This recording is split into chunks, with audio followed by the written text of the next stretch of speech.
रात के 3 बजे वो पसीना पसीना हो गया था। नींद में न जाने उसने ऐसा क्या देखा। उसके चेहरे से पता चल रहा था कुछ तो भयानक था। फिर वो एक चीख के साथ उठ गया। अपना पसीना पोंछते हुए वो उठ खड़ा हुआ और पास में रखे मेज पर पानी का पूरा जग एक बार में ही पी जाता है और बड़ी जोर से हाँफने लगता है। एक जोर के झटके से दरवाजा खुलता है और एक महिला अंदर आती है और घबराकर उस लड़के के पास आ जाती है। उसे गले लगा लेती है और बोलती है, शांत हो जा, अभी कुछ नहीं हुआ बेटा, शांत हो जा मेरे बच्चे। आज भी वही सपना आया ना तुझे? कुछ नहीं हुआ बच्चे। वो लड़का अभी उर्फ अभिमान अपनी माँ से कहता है, माँ वो मुझे आज भी दिखी, आज भी उसने वही किया।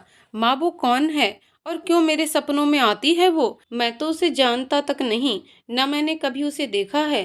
फिर वो कौन है?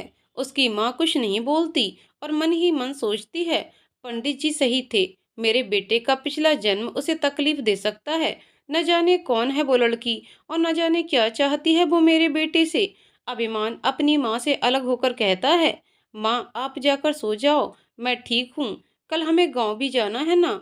उसकी माँ लीला उसके सर पर हाथ फेर कर चली जाती है और अभी भी फिर से सोने की कोशिश करता है। एक पहाड़ी पर अंधेरे में, जहाँ दूर दूर तक कोई रोशनी नहीं होती, वहीं एक लड़की चली जा रही है और पहाड़ी के बिल्कुल कोने पर आकर खड़ी हो जाती है और वहां खड़ी होकर कहती है, चाह कर भी तुम्हें तकलीफ नहीं दे पा रही हूँ। पूरे 20 साल इंतजार किया है मैंने तुम्हारा, तुमने मेरे साथ बेवफाई क्यों की? राघव, तुम तो जानते थे ना, तुम्हारी प्रसा तुमसे कितना प्यार करती थी, मैंने अपनी जान तक दे दी तुम्हारे लिए। अब जब तक तुम्हें अपना पिछला जन्म याद नहीं आता, मैं तुम्हारे सपनों में आती रहूंगी। और एक जोरदार हंसी पहाड़ों में गूंजने लगती है। अगली सुबह अभी उठकर तैयार हो जाता है और अपनी माँ को लेकर गांव के लिए निकल जाता है। अभिमान और उसकी माँ लीला दोनों शहर में रहते हैं और बाकी परिवार गांव में। अभी के पापा बचपन में ही गुजर गए थे और तभी लीला जी शहर अपने भाई के पास आ गई थी। पर वहां भी उनकी भाभी ताने पर ताने देती थी, इसलिए उन्होंने वो घर भी छोड़ दिया और टीचर की नौकरी करके एक छोटा सा घर लिया और अभिमान को बड़ा किया। और अभिमान भी अपनी माँ की हेल्प करता है। हाल में ही उसे एक नौकरी मिली है। अभी के दादाजी के बुलाने पर वो लोग गांव जा रहे हैं। दोनों बस में बैठकर निकल जाते हैं। गांव में दो आदमी एक थैला लिए चुपचाप सबकी नजरों से बचकर पहाड़ की तरफ जा रहे होते हैं। उस थैले में हलचल होती दिखाई दे रही होती है। पहला आदमी, क्या बोलते हो भाई, आज तो मस्त माल हाथ लगा है, आज की रात तो रंगीन ही रंगीन है हमारी, और अपने पीले दांत निकाल कर हंसने लगता है। दूसरा आदमी, सही बोले हो भाई, आज तो मजा आ जाना है हम दोनों को। और दोनों हंसते हुए पहाड़ी की चोटी पर आकर बैठ जाते हैं और उस थैले को भी वहीं रख देते हैं। पहला आदमी, सुनो रामू, इसको जो दवाई सुंघाई है उसका असर कब तक रहेगा, वरना ये होश में आकर हल्ला ना कर दे, हिचकिचाते हुए बोलता है। दूसरा आदमी, नहीं गगन, इस लड़की को होश नहीं आने वाला, और आ भी गया तो यहाँ इतनी दूर इसकी आवाज कौन सुनने वाला है? गगन, हाँ साली को यहीं दबोच लेंगे। रामू, बहुत अकड़ दिखाती है, हमें धमकाती है, हमें नीचा दिखाएगी साली, आज इसकी सारी अकड़ निकाल देंगे हम, आज बताएंगे मर्द क्या चीज है। और दोनों वहीं बैठकर शराब पीने लगते हैं। शाम होने में अभी 1 घंटा बाकी था और दोनों को रात का ही इंतजार था। अभिमान और लीला भी गांव पहुंचने वाले थे। उन्हें गांव जाने के लिए जंगल के रास्ते से होकर जाना था। वो दोनों पास के स्टॉप पर उतर जाते हैं, क्योंकि गांव में बसें नहीं जाती हैं। दोनों वहीं से पैदल निकल जाते हैं। उधर रामू और गगन पूरे तरह से नशे में डूब जाते हैं और वो थैला खोल लेते हैं। उसमें एक लड़की बेहोश पड़ी होती है, जो कि बहुत ही सुंदर होती है। दोनों उसको ललचाई नजरों से देखते हैं और उसको बाहर निकाल कर लिटा देते हैं। वो दोनों उसे हाथ लगाने ही वाले होते हैं कि वहां छम छम की आवाज आने लगती है। दोनों घबराकर पीछे हट जाते हैं और आसपास देखने लगते हैं। वहां दूर दूर तक कोई नजर नहीं आ रहा होता है। अब रामू को डर लगने लगता था।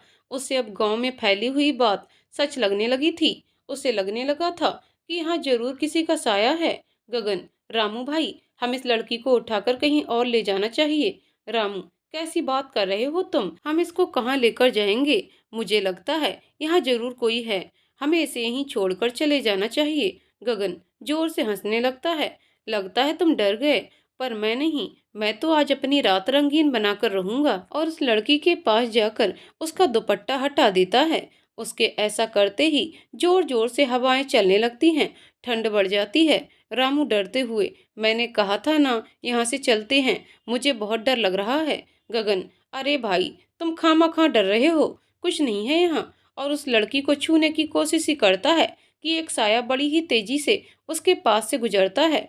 गगन के पूरे शरीर में करंट सा दौड़ने लगता है। अब तो उसे भी डर लगने लगा था। दोनों पीछे हट जाते हैं। तभी वो सामने आ जाती है, एक भयानक चेहरे के साथ। दोनों के होश उड़ जाते हैं। गगन के शरीर से पसीना बहने लगता है। रामू, कौन हो तुम? हमें छोड़ दो, हमें जाने दो। रामू बहुत ज्यादा डर चुका था। वो लड़की और कोई नहीं बल्कि प्रिसा होती है। अब वो लोग प्रिसा के एरिया में जाएंगे तो उनका सामना होना तो तय था। प्रिसा एक जोरदार हंसी हंसती है, जिससे मौसम का हाल और बिगड़ जाता है, और कहती है, तुम लोगों को छोड़ दूं, जो यहाँ काली रात में एक लड़की के साथ काले काम करने आए थे, इसे कैसे छोड़ दूं? रामू और गगन डर के मारे पीछे हटने लगते हैं। तभी प्रसा दोनों को हवा में उड़ा देती है। दोनों जोर जोर से रोने लगते हैं। उन्हें मौत साफ दिखाई दे रही होती है। दोनों का नशा हवा हो गया था। प्रसा दोनों को पहाड़ी के नीचे फेंक देती है और वो दोनों पहाड़ी के नीचे नदी में गिर जाते हैं।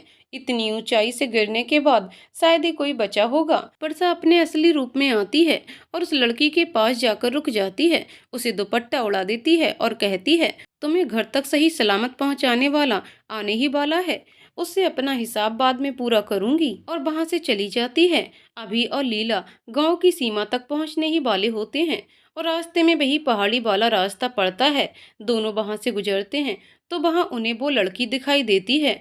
दोनों घबरा जाते हैं और पास जाकर देखते हैं। अभी, माँ, मैं इसकी नब्ज देखता हूँ। लीला परेशान होते हुए, हाँ बेटा देख, पता नहीं कौन यहाँ ऐसे छोड़ गया है। अभी देखता है कि लड़की जिंदा है या बस बेहोश है। अभी, माँ ये जिंदा है, गांव आने ही वाला है, हम इसे गांव ले चलते हैं, वहीं पता चलेगा। लीला, हाँ बेटा ले चले इसे। और अभिमान उस लड़की को उठाकर गांव की ओर चल देता है। अभिमान उसको गांव में अपने दादाजी के यहाँ ले आता है। एक लड़की को साथ देख सभी चौंक जाते हैं। अभी के चाचा उससे पूछते हैं, ये लड़की तुम्हें कहाँ मिली?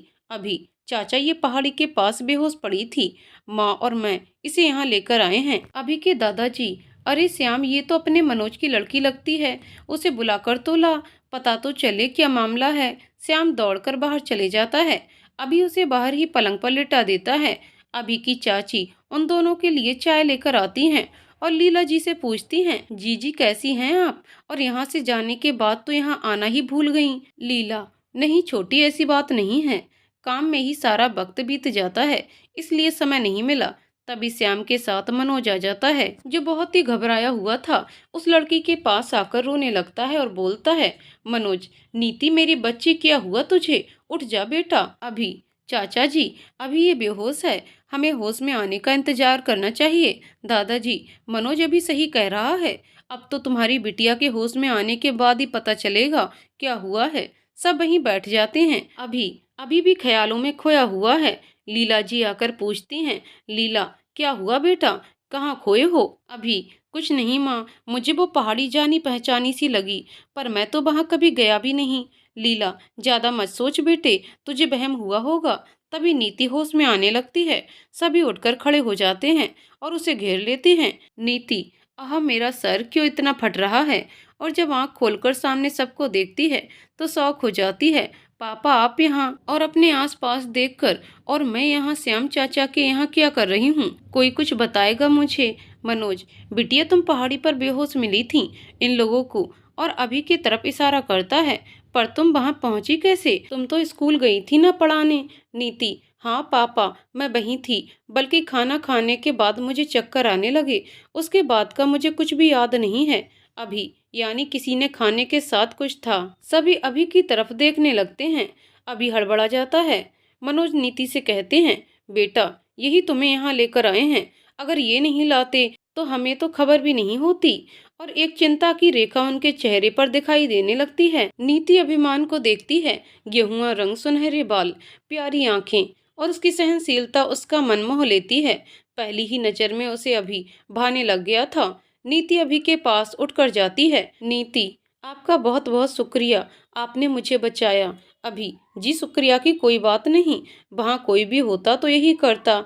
नीति, नहीं सभी लोग आपकी तरह नहीं सोचते हैं, कोई भी मौके का फायदा उठाता, पर आपने मदद की और इतना बोलकर मनोज के पास आकर घर जाने का बोलती है। मनोज भी हाथ जोड़कर धन्यवाद बोलता है और वहां से निकल जाते हैं। प्रसा पहाड़ी पर बैठकर सोच रही होती है, तुम पर इस बात का यकीन था मुझे कि तुम कभी किसी का फायदा नहीं उठाओगे, इसलिए मैंने उसकी मदद के लिए तुम्हें चुना। अभिमान उर्फ राघव, तुमने सिर्फ मुझे ही धोखा दिया, मुझे झूठी तसल्ली दी कि तुम मुझसे प्यार करते हो। प्रसा का चेहरा उदास हो जाता है। जानते थे ना, इस दुनिया में तुम्हारे अलावा और कोई नहीं था मेरा। मेरा दिन भी तुमसे शुरू होता, रात भी तुमसे ही खत्म। और तुमने उस दिन ये सब क्यों कहा? आंखों में गुस्सा भरकर कहती है, मेरी मोहब्बत भी तुमसे शुरू और नफरत भी तुम पर खत्म। और हंसने लगती है। घर आकर नीति अपने कमरे में आ जाती है और सोचने लगती है कि आखिर उसके साथ ये हरकत की किसने, और फिर अभी के बारे में सोचने लगती है। नीति कितना मासूम है वो, उसकी मासूमियत मुझे भाने लगी है। धत पागल लड़की, क्या सोचने लगी, उसे तो तू जानती भी नहीं। और सो जाती है। अगली सुबह गांव में हो रहे हल्ले से अभिमान की नींद खुलती है। अभिमान आंखें मलते हुए बाहर आता है और देखता है सभी थोड़े परेशान दिखाई दे रहे हैं। अभी अपनी माँ से पूछता है, माँ क्या हुआ है, ये बाहर शोर क्यों हो रहा है? लीला, बेटा वो गांव के दो लोगों की मौत हो चुकी है, उनकी लाश आज तालाब में तैरती हुई मिली है। अभिमान अपनी माँ से पूछता है, माँ ये सब कैसे हुआ? लीला, शायद पहाड़ी से गिरने से। तभी अभी के दादाजी उठकर टहलने लगते हैं और बोलते हैं, दादाजी यहाँ गांव में ये अफवाह है, वहाँ एक लड़की का साया मंडराता है, इसका सच कोई नहीं जानता। और मनोज की लड़की भी वहीं बेहोश मिली थी, जरूर इन बातों का कोई ना कोई संबंध है। लीला जी, पिताजी कल हम दोनों भी उसी रास्ते से आए थे। अभी थोड़ा सोचते हुए, वहाँ किस लड़की का साया है दादाजी? दादाजी अभी की तरफ देखकर, उसे कोई नहीं जानता बेटा, उसने वहां से कूदकर अपनी जान दे दी थी। अभी ये सुनकर घबरा जाता है और उठ खड़ा होता है और वहां से चला जाता है। सब उसकी तरफ देखते हैं और लीला जी से पूछते हैं, इससे क्या हुआ लीला, ये ऐसे क्यों चला गया? लीला जी चिंतित हो जाती हैं और कहती हैं, मैं देख कर आती हूँ पिताजी। इधर नीति जब उठकर खड़ी होती है तब उसे उसकी माँ बताती है कि दो लोगों की मौत हो चुकी है। नीति उन लोगों के बारे में पूछती है तो उसे पता चलता है ये वही लोग थे जिनसे उसके स्कूल में बहस हो जाती थी। नीति सोचती है, कहीं ये लोग ही तो मुझे उठाकर नहीं ले गए थे। अपना सर झटक और खुद से कहती है, खैर मुझे क्या लेना देना इन सब से, और स्कूल के लिए निकल जाती है। नीति एक स्कूल टीचर है, शहर से पढ़ाई करके वो यहीं बच्चों को पढ़ाती है और अपने माँ पापा के साथ गांव में ही रहती है। नीति भले गांव में रहती है पर उसकी सोच एकदम नई है। अभी अपने कमरे में आकर सोचने लगता है कि मेरे सपने में भी तो एक लड़की पहाड़ी से कूदकर अपनी जान देती है, कहीं ये वही लड़की तो नहीं? पर अगर ये वही लड़की है तो ये मेरे सपनों में क्यों आती है? ये सब सोच सोचकर अभी का सर दर्द करने लगता है। तभी लीला जी आ जाती हैं और पूछती हैं, अभी क्या हुआ बेटा, तू ठीक तो है ना? अभी, हाँ माँ मैं ठीक हूँ, बस थोड़ा सर दर्द कर रहा है, मैं गांव में थोड़ा टहल कर आता हूँ। और वहां से चला जाता है। लीला जी भी घर के कामों में लग जाती हैं। अभी टहलते टहलते स्कूल के पास आ जाता है। वहां वो नीति को पढ़ाते हुए देखता है, जो मस्ती करते हुए बच्चों को पढ़ा रही होती है। उसके चेहरे की मुस्कान देखते हुए अभी के चेहरे पर भी मुस्कान आ जाती है। नीति को अपने ऊपर किसी की नज़र महसूस होती है। वो आसपास देखती है, उसे अभी नजर आता है। नीति की नजरें अभी से जा मिलती हैं। नीति उसे बुलाती है, नीति अरे आप यहाँ आइए ना, कल आपका नाम भी नहीं पूछ पाई। अभी नीति के पास जाकर अपना हाथ आगे बढ़ाकर कहता है, अभी हेलो मैं अभिमान, नीति और मैं नीति, दोनों को एक अलग ही एहसास होता है। नीति अपना हाथ अलग कर लेती है और अभी को अंदर आने को कहती है। वो अंदर आने ही वाले होते हैं कि उन्हें स्कूल की छत से एक बच्चे के रोने की आवाज आती है। दोनों वहीं रुक जाते हैं और आवाज सुनने लगते हैं। नीति, ये आवाज कहाँ से आ रही है? नीति की नजर छत के मुंडेर पर पड़ती है जहाँ एक बच्चा लटका हुआ रहता है। नीति के मुंह से चीख निकल जाती है। अभी भी उस जगह देखता है। उस बच्चे को देखकर अभी जल्दी से वहां से नीचे खड़ा हो जाता है। बच्चे का हाथ फिसल जाता है और नीचे गिर जाता है। अभी उसे तेजी से पकड़ लेता है। सब दौड़कर उस बच्चे के पास चले जाते हैं। नीति उसे अपने गोद में लेकर पूछती है, तुम ठीक तो हो ना बेटा, तुम वहां कैसे पहुंच गए? यहाँ प्रसा बैठे हुए हंसते हुए कहती है, राघव मैं तुम्हारे करीब कैसे किसी को आने दे सकती हूँ, और जोर जोर से हंसने लगती है। वो बच्चा नीति को बताता है कि कोई औरत उसे बुलाते हुए ऊपर ले गई थी और मैं उसकी तरफ भागा तो मेरा पैर फिसल गया। नीति सोच में पड़ जाती है कि यहाँ आखिर कौन औरत आई थी। अभी वहां से विदा लेकर आगे निकल जाता है। टहलते टहलते अभिमान पहाड़ी के पास पहुंच जाता है। हवाएं जोर जोर से चलने लगती हैं। अभी को एक अलग ही एहसास होता है। उसे लगने लगता है कि वह यहाँ पर पहले भी आ चुका है, पर उसे कुछ याद नहीं आता। अभी का सर जोरों से चकराने लगता है और वो वहीं गिरकर बेहोश हो जाता है। प्रसा अभी के पास बैठकर उसे निहार रही होती है और कहती है, तुम आज भी कितने मासूम लगते हो। कोई कह ही नहीं सकता कि तुम किसी के साथ बेवफाई कर सकते हो, पर मैं तुम्हारे मुंह से सब कुछ सुनना चाहती हूँ राघव। और उसके सर पर हाथ फेरने लगती है। कुछ घंटों बाद अभी धीरे धीरे होश में आता है। वो आंखें खोलता है तो देखता है वह अपने दादाजी के घर पर होता है। तभी लीला जी अभी के लिए दूध लेकर आती हैं और उसे देती हैं और उसे पूछती हैं, अभी बेटा तू पहाड़ी पर क्या कर रहा था? वहाँ अचानक बेहोश हो गया। वो तो अच्छा हुआ वो लड़की तुझे यहाँ तक ले आई, वरना हमें तो पता ही नहीं चलता। अभी पता नहीं माँ, मुझे अचानक चक्कर आ गए और कौन सी लड़की मुझे यहाँ लाई माँ, उसे कैसे पता मैं यहाँ रहता हूँ? लीला लीला जी सोचते हुए, ये तो हमने भी नहीं पूछा, न जाने कौन थी, कह रही थी तुम्हें जानती है, यहाँ देखा था। अभी ठीक है माँ, देखा होगा उसने, मुझे खाना दो, भूख लगी है जोर की। लीला हाँ बेटा लाती हूँ। अभी वहीं बैठकर पहाड़ी के बारे में सोचने लगता है, पर उसे कुछ याद नहीं आता। फिर उसके जहन में नीति का ख्याल आ जाता है और वह मुस्कुरा देता है। यहाँ प्रसा गुस्से से इधर उधर घूमे जा रही होती है। आखिर मेरी क्या गलती है भोलेनाथ, जो मेरे साथ ये सब हुआ? मैंने तो प्यार किया था, मैं भी एक जिंदगी चाहती थी, एक परिवार चाहती थी, फिर क्यों आज भी मैं अकेली हूँ? और घुटने के बल बैठकर रोने लगती है। उसके रोने की आवाज पहाड़ों में गूंज रही होती है। यहाँ नीति अभी भी अभिमान के बारे में सोच रही होती है। उसे अभी अच्छा लगने लगता है। उसे सोचते सोचते ही वो उसके ख्यालों में खो जाती है। उसकी माँ उसे आवाज लगाती है तो नीति हड़बड़ा जाती है और खुद पर ही हंसने लगती है। शाम को सभी घर के दलान में बैठे होते हैं। सभी वहां आकर बैठ जाते हैं। अभी के दादाजी अभी के चाचा और लीला जी से कहते हैं, दादाजी लीला बेटा, मैंने तुम्हें और अभी को यहाँ जरूरी काम से यहाँ बुलाया था। मैं चाहता हूँ मेरे जीते जीते मैं तुम सब लोगों को मैं सब कुछ बराबर बांट दूं, फिर मैं आराम से मर जाऊं। लीला हल्के गुस्से से, पिताजी कैसी बात कर रहे हैं आप? हमें कुछ नहीं चाहिए, सब आपका ही है। चाचा जी हाँ पिताजी, भाभी ठीक कह रही हैं, मुझे भी कुछ नहीं चाहिए, बस पूरा परिवार साथ रहे, मैं यही चाहता हूँ। दादाजी हाँ बेटा तुम ठीक कह रहे हो। लीला बेटा तुम भी यहीं रहो, हम लोग यही चाहते हैं। लीला पर पिताजी वहाँ अभी की नौकरी है। अभी कोई बात नहीं माँ, मैं यहाँ स्कूल में जॉब ले लूँगा, परिवार के साथ रहने से अच्छी बात और क्या हो सकती है माँ, हम लोग यहीं रहेंगे। लीला फिर ठीक है बेटा, मुझे भी कोई दिक्कत नहीं है। अभी अपने कमरे में बैठकर सोचने लगता है, अगर मैं यहाँ रहा तो अपने सपने के राज के बारे में भी पता लगा सकता हूँ कि आखिर वो लड़की कौन और मुझसे क्या चाहती है वो। यहाँ प्रसा खुश होकर घूमने लगती है। आखिर तुम यहाँ रुकी गए ना राघव, अब मैं तुम्हें पुराना सब कुछ याद दिलाकर ही रहूंगी। और वहीं पहाड़ी पर खुशी से नाचने लगती है।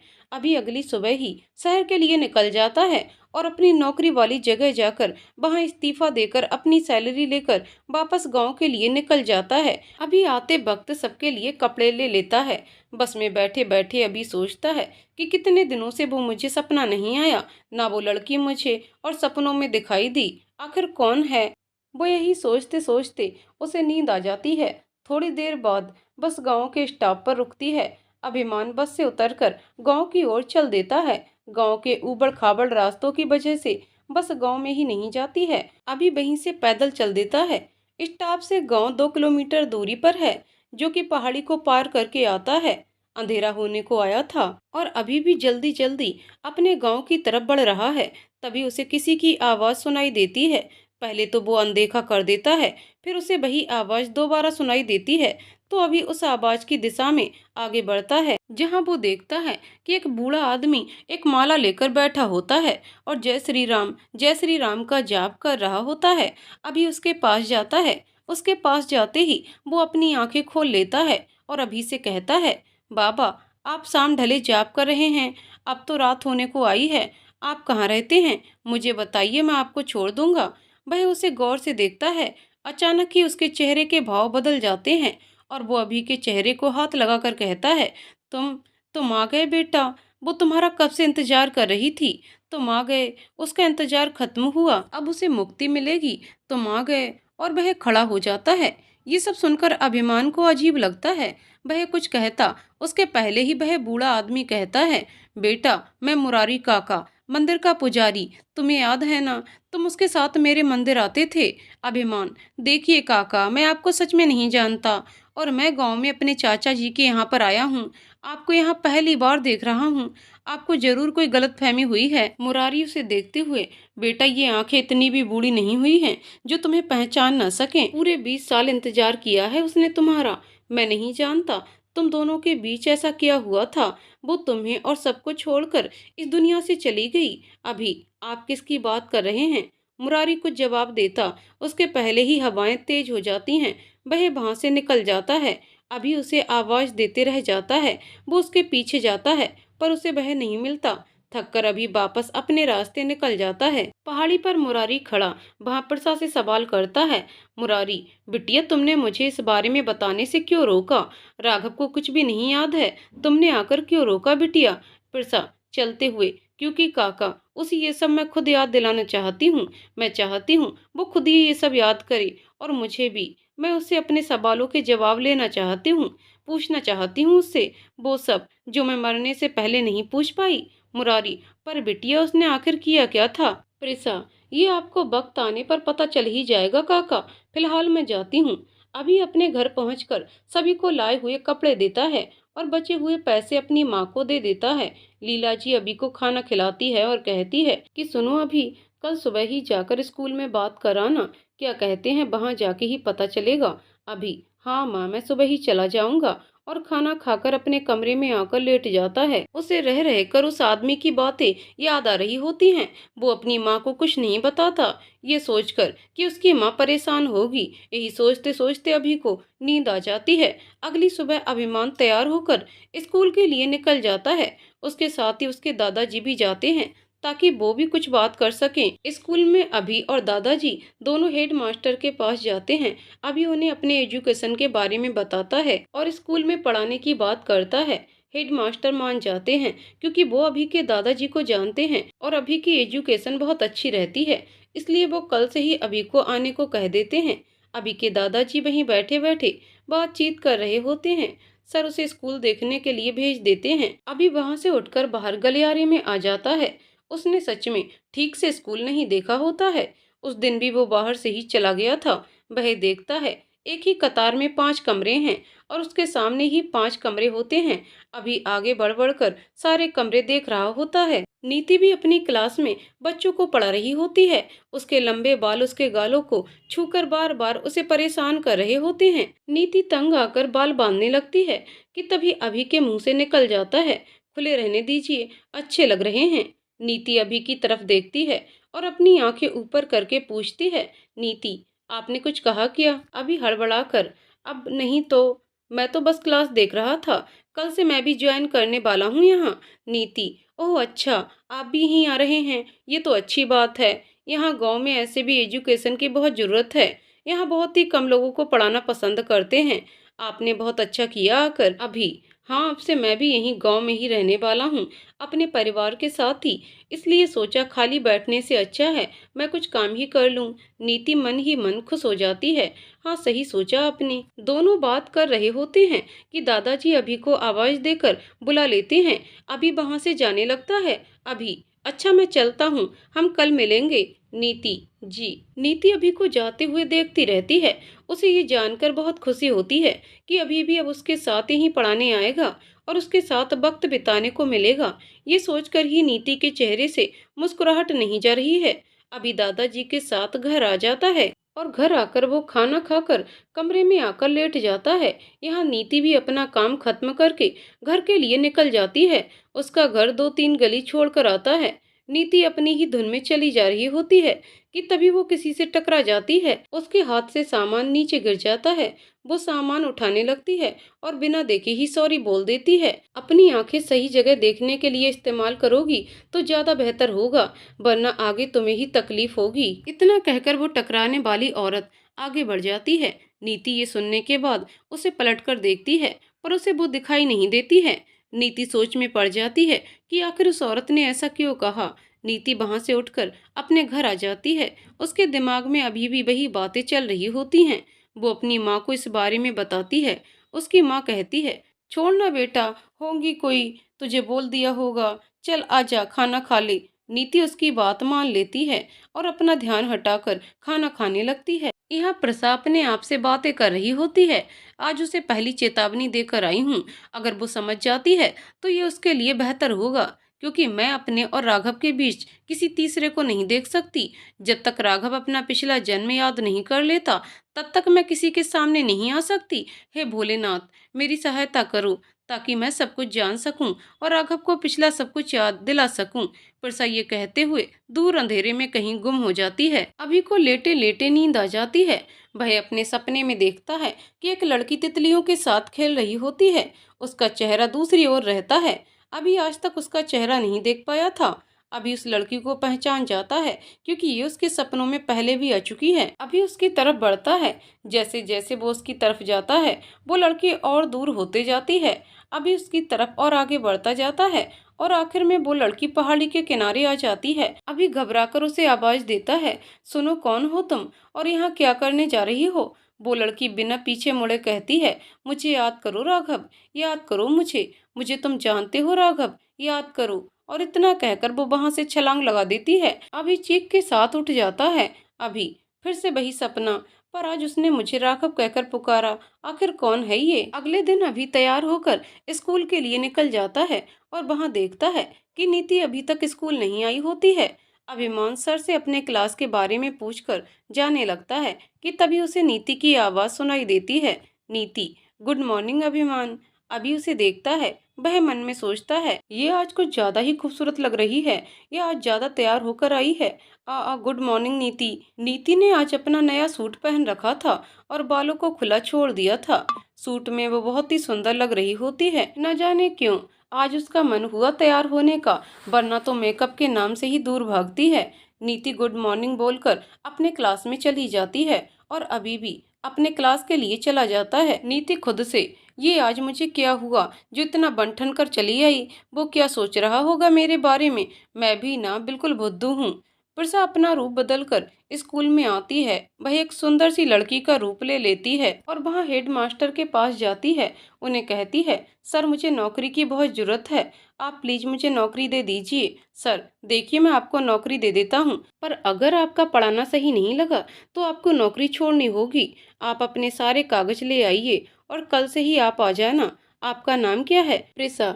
जी मेरा नाम प्रिसा है। सर ठीक है, आप कल आ जाना। प्रसा वहां से बाहर आ जाती है और जाते जाते एक नजर अभी पर डालती है और फिर वहां से निकल जाती है। ब्रेक में नीति अपना लंच करती और उसे अभी का ध्यान आता है। वो उठकर स्टाफ रूम में जाती है। वहां अभी अकेले बैठे रहता है। नीति उसे साथ लंच करने को कहती है। अभी कहता है, मैं साथ लेकर नहीं आया। नीति बाहर जाकर अपना लंच बॉक्स लेकर आती है और अभी को साथ खाने को कहती है। अभी मना कर देता है, पर नीति की जिद के आगे खाने लगता है। अभी स्वाद लेते हुए, वाह बहुत यम्मी है, किसने बनाया है। नीति हंसते हुए, और कौन बनाएगा, मैंने ही बनाया है। अभी तुम्हें खाना बनाना भी आता है। अब तो मैं रोज बिना टिफिन के आऊंगा। नीति, हाँ जरूर। दोनों बातें करते हुए खाना खाते हैं और फिर अपनी क्लास में चले जाते हैं। स्कूल खत्म करके अभी घर न जाकर पहाड़ी की तरफ बढ़ जाता है। उसे उधर जाता देख नीति को अचंभा होता है, पर वो कुछ नहीं कहती और घर के लिए निकल जाती है। अभी पहाड़ी के पास जाकर एक चट्टान के पास बैठ जाता है। उसे पहाड़ की खूबसूरती बहुत ही अच्छी लगती है। वहाँ का शांत वातावरण उसे एक अलग ही सुकून दे रहा होता है। अभी, भगवान मैं नहीं जानता कि मैं इस जगह से क्यों इतना जुड़ा हुआ हूँ। वो लड़की कौन है और मेरा उससे क्या रिश्ता है, मुझे कुछ भी समझ नहीं आ रहा है। अभी वहीं बैठे बैठे याद करने की कोशिश करता है। दूर ही प्रसा खड़ी होकर उसे देख रही होती है। और कहती है, वो लड़की तुम्हारे इतने करीब क्यों आती रहती है? तुम्हें हमारी करीबी याद नहीं आती राघव? वो चाहे लाख कोशिश कर ले, पर मैं तुम्हारे करीब किसी को नहीं आने दूंगी। अभी देखता है, उसे बैठे बैठे काफी टाइम हो गया है। वह वहां से उठकर घर आ जाता है। घर वो देखता है, वहां उसकी माँ और चाची खाना बनाने में जुटे हुए हैं और आज कुछ ज्यादा ही पकवान बन रहे हैं। अभी, माँ कोई आ रहा है क्या? लीला, हाँ बेटा, उसी के लिए तो ये तैयार हो रही है। चल आजा, मुंह हाथ धो ले। अभी, पर माँ आ कौन रहा है, बताओ तो। लीला जी उसे बिना बताए ही चली जाती हैं। अभी वहीं सोचते हुए खड़ा रह जाता है। शाम होते होते सारा काम निपटा कर लीला जी और उनकी देवरानी हॉल में आकर बैठ जाती हैं। लीला, हाँ छोटी, पूरा काम हो गया है ना? चाची जी, हाँ दीदी, आज तो बहुत मेहनत हो गई। सारा खाना बन गया उसकी पसंद का। अभिमान भी वहां आकर बैठ जाता है और दोनों से फिर पूछता है, अभी, माँ बताओ ना, कौन आ रहा है? लीला, अरे तू इंतजार तो कर थोड़ा। तभी बाहर से किसी के चहकने की आवाज आती है। लीला जी और उनकी देवरानी रानू बाहर चली जाती हैं। अभी भी उनके पीछे बाहर चले जाता है। बाहर एक लड़की दादाजी के पैर छूकर उनसे बातें कर रही होती है। वो लड़की दौड़कर लीला जी के गले लग जाती है और उनसे कहती है, लड़की, बड़ी माँ कैसी हो आप? मैंने आपको बहुत मिस किया सच्ची।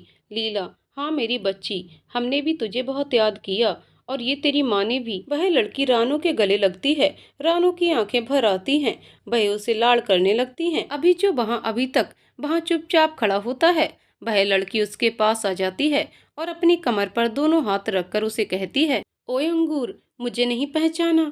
अभी को कुछ याद आता है और उसके चेहरे पर मुस्कान आ जाती है। उसके पास जाकर वह उसके कान पकड़ लेता है और कहता है, अभी, रीति की बच्ची, लंगूर कहीं की, कहाँ थी अब तक तू? रीति, छोड़ो ना, मुझे दर्द हो रहा है। भाई प्लीज छोड़ो ना। अभी उसका कान छोड़कर गले लगा लेता है अपनी माँ की तरफ देखकर। इसीलिए आप नहीं बता रही थी ये लंगूर आ रही थी? लीला जी मुस्कुरा देती हैं। लीला जी अपनी देवरानी से कहती हैं, आज भी दोनों में कितना प्यार है। रीति के हॉस्टल जाने पर मेरा अभी भी अकेला हो गया था। वहाँ शहर में भी बहुत याद करता था इसे और पिताजी ने भी रीति को कम उम्र में हॉस्टल में डलवा दिया। हमारी बच्ची इतनी बड़ी हो गई है। जब यहाँ से गई थी तब 8 वर्ष की थी हमारी रीति, आज 18 की हो गई। रानू, सही कह रही हैं आप जीजी, हमारी रीति अब बड़ी हो गई और समझदार भी। लीला, चलो बच्चों अंदर चलो अब। और रीति बेटा, हमने तुम्हारी पसंद की सारी चीजें बनाकर रखी हैं। रीति खुशी से, ये चलो जल्दी से। सभी अंदर आ जाते हैं। अभी अपनी बहन यानी कि चाची की लड़की के आने से खुश हो जाता है। बचपन से ही वो रीति के करीब रहा है। रीति उसकी बहन होने के साथ साथ उसकी अच्छी दोस्त भी है। रीति अपने कमरे में जाकर नहाकर फ्रेश हो जाती है और फिर सबके साथ मिलकर खाना खाती है और अपने दोस्तों और हॉस्टल की बातें बताती है। सभी लोग उसके आने से बहुत खुश होते हैं। अभी तो उसके मुस्कुराते चेहरे को देखकर ही खुश हो जाता है। खाना खाकर रीति और अभी छत पर आ जाते हैं। दोनों अक्सर बचपन में यही करते थे। रीति, और भाई कैसा चल रहा है सब कुछ? माँ बता रही थी आप यहीं जॉब पर लग गए हो। अभी, हाँ रीति, मैं यहीं पर स्कूल में जॉब करने लग गया हूँ। उसके 2 कारण हैं। रीति, कुछ बात है क्या भाई? अभी, हाँ रीति, ये मैंने माँ को बताया है और अब तुझे बता रहा हूँ। मुझे ना एक लड़की सपनों में दिखती है और वो ना कुछ कहती है ना मैंने उसका चेहरा देखा है। बस वो हर बार पहाड़ी से नीचे कूद जाती है और इस बार जब वो आई सपने में तो उसने मुझे राघव कहकर पुकारा। रीति चौंक कर, क्या आपको भी एक लड़की दिखी सपने में? अभी उसे देखते हुए, आपको भी से मतलब तुझे भी? रीति लंबी सांस लेकर, मुझे भी एक लड़की सपने में दिखती है और वो भी यही करती है जो आपने बताया है। अभी ये सुनकर हैरान हो जाता है कि आखिर दोनों को एक ही सपना कैसे आ सकता है। अभी, पर उस लड़की से हमारा क्या रिश्ता है? मैं इसी वजह से यहाँ रुका हूँ। रीति, मैं भी इसी के लिए यहाँ आई हूँ और देखना, हम दोनों जरूर पता करेंगे। अभी, हाँ रीति, चल बहुत रात हो गई है, तू भी सो जा। और दोनों नीचे आकर अपने अपने कमरे में सोने चले जाते हैं। आखिर तुम भी यहाँ आ ही गई मेरी प्यारी सहेली रत्ना। और एक जोरदार हंसी के साथ प्रिसा हवा में उड़ने लगती है। अगले दिन रीति देर तक सोई रहती है। इस वजह से अभी उसके कमरे में जाता है। उसे सोता देख वो मुस्कुराकर उसके सर पर हाथ फेरकर वापस आ जाता है। बाहर आकर वो लीला जी को आवाज लगाता है, अभिमान, माँ मैं स्कूल के लिए निकल रहा हूँ। लीला, अरे बेटा सुन, खाने के लिए टिफिन लेता जा। अभी जाते हुए माँ प्रीति के हाथ भेज देना, और वहां से स्कूल के लिए निकल जाता है। अभी अपनी ही धुन में चला जा रहा था, तभी उसे पास में एक शिव मंदिर दिखाई देता है और वो दर्शन करने के लिए वहां बढ़ जाता है। वहां अंदर जाते ही उसके दिमाग में कुछ चित्र अपने आप चलने लगते हैं। उसे महसूस होता है कि वो यहाँ आ चुका है। उसका सर चकराने लगता है। वो सर पकड़कर वहीं बैठ जाता है और मंदिर को ध्यान से देखने लगता है और अपनी आंखें बंद कर लेता है। आंख बंद करते ही उसे एक लड़की और एक लड़का मंदिर में भागते दौड़ते दिखाई देते हैं। वो धुंधले धुंधले से दिखाई दे रहे थे। वो झट से अपनी आंखें खोल लेता है। अभी, हे भोलेनाथ, ये दोनों कौन थे और मुझे इस तरह क्यों दिखाई दिए, जैसे मैं इन्हें जानता हूँ। अभी वहां कुछ देर और बैठा रहता है। फिर उसे याद आता है कि उसे स्कूल भी जाना है। वो झट से खड़ा हो जाता है और स्कूल के रास्ते पर जाने लगता है। रास्ते में एक औरत घूंघट डाले जा रही होती है। एक आदमी उसे धक्का देकर आगे बढ़ जाता है। धक्के की वजह से वो गिरने वाली होती है कि अभी उसे थाम लेता है। अभी को उस औरत की आंखें दिखाई दे रही होती हैं। उन आंखों में अभी खो जाता है। वो औरत झटके से अभी को दूर कर देती है और वहां से चली जाती है। अभी अपने आप से कहता है, अभी, ये आंखें मैंने पहले देखी हैं, इतने ही करीब से, पर कहाँ, कुछ समझ नहीं आ रहा। यही सोचते सोचते वो आगे बढ़ जाता है। प्रसा आगे बढ़कर अपना घूंघट हटाकर कहती है, प्रसा, तुम्हें जल्द ही सब याद आने वाला है मेरे राघव। और मुस्कुराकर वो भी स्कूल के रास्ते चली जाती है। स्कूल पहुंचकर वो वहां नीति से मिलती है और उसे बताती है कि वो यहाँ न्यू है। नीति भी उसे जान पहचान कर लेती है। दोनों जल्दी ही घुल मिल जाती हैं। नीति बार बार बाहर की तरफ देख रही होती है। प्रसा उसे टोक कर पूछती है, प्रसा, किसी का इंतजार कर रही हो क्या? नीति खोए हुए, हाँ नहीं तो किसी का नहीं, मैं तो ऐसे ही देख रही थी, और अपनी नजरें इधर उधर करने लगती है। प्रसा अपने कागज लेकर हेडमास्टर को देती है, जिन्हें देखकर वो कहते हैं, हेडमास्टर, सारे कागज तो ठीक हैं तुम्हारे, तुम नौकरी कर सकती हो। प्रसा, थैंक यू सर, और वहां से उठकर क्लास के लिए निकल जाती है। अभी भी स्कूल आ जाता है। वो प्रसा से नहीं मिल पाता। स्कूल आकर वो सीधे क्लास की तरफ बढ़ जाता है। सभी अपनी अपनी क्लास में होते हैं। लंच ब्रेक में सभी इकट्ठा होते हैं। अभी प्रसा को देखकर कहता है, अभी, आप न्यू हो, कहाँ से हो आप, और आपका क्या नाम है? नीति, अरे अरे, एक साथ इतने सवाल। ये प्रसा है और पास के गांव से है, ये आज ही ज्वाइन हुई है। अभी सोचते हुए, प्रसा, ये नाम मैंने पहले भी सुना है। प्रसा मुस्कुराते हुए, जरूर सुना होगा, शायद कोई बेहद करीबी होगा। अभी, जी ऐसा तो कोई नहीं। भाई भाई, रीति भागते हुए वहां आ जाती है। अभी की बात बीच में ही रह जाती है। अभी उसके पास जाकर उसके सर पर एक चपत लगाकर कहता है, अभी, इतनी तेजी से आने की क्या जरूरत थी तुझे, आराम से आ जाती ना। रीति हाँफते हुए, भाई लंच के टाइम हो गया था ना, इसलिए, लो ये आपका टिफिन, वरना बड़ी माँ मुझे डांट लगाती आज तो। प्रसा गुस्से से रीति को घूर रही होती है और मन ही मन कहती है, इस जन्म में भी राघव और मेरे बीच में आना है। नीति अभी से, अभिमान, ये कौन है? अभी, अरे सॉरी, मैं मिलाना भूल गया, ये मेरी चचेरी बहन है रीति। और रीति, ये दोनों मेरे साथ ही स्कूल में पढ़ाते हैं। रीति, हाय गैस, अच्छा मैं चलती हूँ, बाद में आती हूँ, और वहां से चली जाती है। प्रसा खुद से, भगवान का करिश्मा तो देखो, तुम्हें राघव की बहन ही बना डाला, और मुस्कुराने लगती है। तीनों बैठकर खाना खाने लगते हैं। प्रसा देखती है कि नीति का ध्यान खाने से ज्यादा अभी पर होता है। उसकी यह हरकत प्रसा को अच्छी नहीं लगती। वो बिना कुछ बोले खाना खाने लगती है, पर मन ही मन उसे नीति पर गुस्सा आने लगता है। अभी का ध्यान दोनों पर ही नहीं होता। वो चुपचाप अपना खाना खा रहा होता है। खाना खाकर तीनों बैठकर बातें करने लगते हैं। अभी प्रसा से पूछता है, अभी, आप अपना गांव छोड़कर यहाँ इतनी दूर रोजाना आना जाना करेंगी? आपको तो घर जाते जाते शाम ही हो जाएगी। प्रसा मुस्कुराते हुए, हाँ शाम तो हो जाएगी, पर मुझे जो चाहिए उसके लिए ये तो करना ही होगा ना। अभी, आपको क्या चाहिए? प्रसा, इन बच्चों को पढ़ाकर मुझे खुशी मिलेगी, और अपनी खुशी के लिए मैं इतना तो कर ही सकती हूँ ना। अभी, हाँ ये बात तो सही है आपकी। नीति का मन बेकार हो जाता है। अभी सिर्फ प्रसा से ही बात कर रहा था। उसे ये बिल्कुल अच्छा नहीं लगता। वो वहां से उठकर चली जाती है। अभी और प्रसा उसकी ये हरकत देखते हैं, पर अभी को लगता है कि उसको कुछ काम होगा, इसलिए वो चली गई।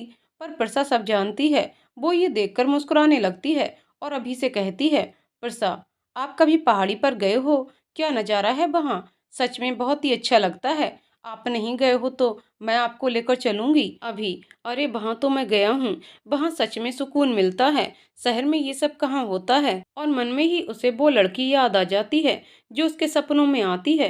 प्रसा अभी को प्यार से निहार रही होती है और मन ही मन कहती है, आज भी कितनी प्यारी बात करते हो तुम राघव, जैसे पहले करते थे। फिर कुछ सोचते हुए अचानक उसके चेहरे के भाव बदल जाते हैं। लेकिन फिर भी तुमने मुझे धोखा दिया है। बेशक ये दिल आज भी तुमसे उतना ही प्यार करता है, पर तुम्हारा धोखा आज भी याद है मुझे। अभी अरे कहाँ खो गई हैं आप। चलिए ब्रेक खत्म हुआ। और अभी वहां से उठकर जाने लगता है।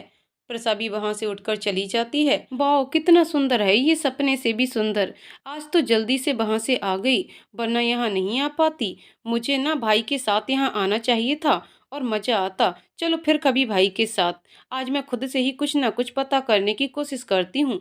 ये रीति है जो स्कूल से जल्दी से निकलकर यहाँ आ गई। सपने में वो लड़की यहीं पर ही तो दिखाई दी थी, शायद यहीं से कुछ पता चले। ये कहकर रीति वहां घूमने लगती है और आसपास का नजारा देखने लगती है। आप आ ही गईं, चलिए आपसे मुलाकात हो ही जाए रत्ना। इतना कहकर प्रसा स्कूल से निकल जाती है और पीछे छोड़ जाती है उसकी परछाई, जो कि सिर्फ एक छलावा होता है, जिसको देखकर कोई नहीं कह सकता कि ये प्रसा नहीं है। रीति को वहां काफी देर हो जाती है। प्रसा अपने असली रूप में वहां आ जाती है। वो पीछे से खड़े होकर रीति पर नजर बनाए रखती है। रीति का चेहरा सामने की ओर रहता है। वहां अचानक उसके सामने प्रसा आ जाती है। ये देखकर रीति थोड़ा डर जाती है। उसके गले से आवाज नहीं निकलती। वो हिम्मत करके पूछती है, रीति कौन कौन हो तुम। प्रसा बिना कुछ कहे रीति के सामने खड़ी रहती है और कहती है, प्रसा मैं वही हूँ जिससे तुमने उसका प्यार छीन लिया, दोस्ती की आड़ में मुझे धोखा दिया।